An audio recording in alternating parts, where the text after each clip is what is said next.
واصف علی واصف رحمۃ اللہ علیہ ایک ایسے بزرگ تھے جن کے الفاظ صرف سنے نہیں جاتے بلکہ دل میں اترتے ہیں۔ آج ہم ان 5 راستوں کی بات کریں گے جو انہوں نے کامیابی کے لیے بیان فرمائے۔ یہ راستے صرف دنیا میں کامیابی کے لیے نہیں بلکہ آخرت کی بلندی کے لیے بھی ہے۔ خودی کی پہچان۔ خودی کو اگر آپ پہچان لو تو سب کچھ تمہارا ہو جاتا ہے۔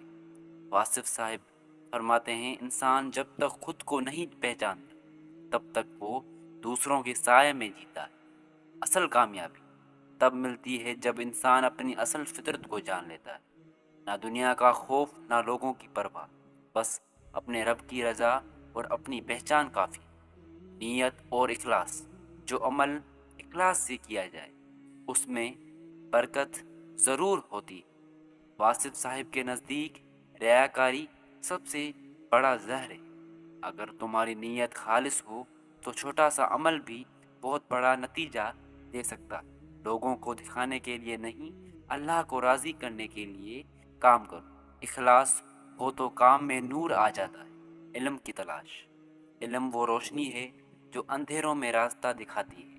واصف صاحب فرماتے ہیں کہ علم صرف کتاب میں نہیں ہوتا، علم انسانوں سے، حالات سے اور خاموشیوں سے بھی حاصل ہوتا ہے۔ اصل کامیابی اس کے قدم چومتی ہے جو ہر روز کچھ نہ کچھ سیکھتا ہے۔ علم کو دولت سمجھو اور اسے بانٹنا سیکھو۔ صبر اور شکر۔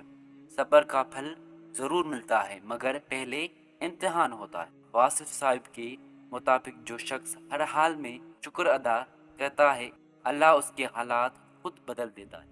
آزمائشیں آتی ہیں، رلاتی ہیں مگر راضی رہتا ہے اللہ اسے ایسی جگہ پہنچاتا ہے جہاں صرف نصیب والے پہنچتے ہیں۔ خدمت خلق۔ جو دوسروں کے لیے جیتا ہے دراصل وہی زندہ ہوتا ہے۔ واصف صاحب نے ہمیشہ انسانوں سے محبت بات کی، فرماتے تھے اگر تم بندوں کی خدمت میں لگ جاؤ تو اللہ تمہارے معاملات خود سنوار دیتا ہے۔ جو بغیر کسی لالچ کے کسی کے کام آتا رہے وہ دنیا میں بھی بلند ہوتا ہے اور آخرت میں بھی۔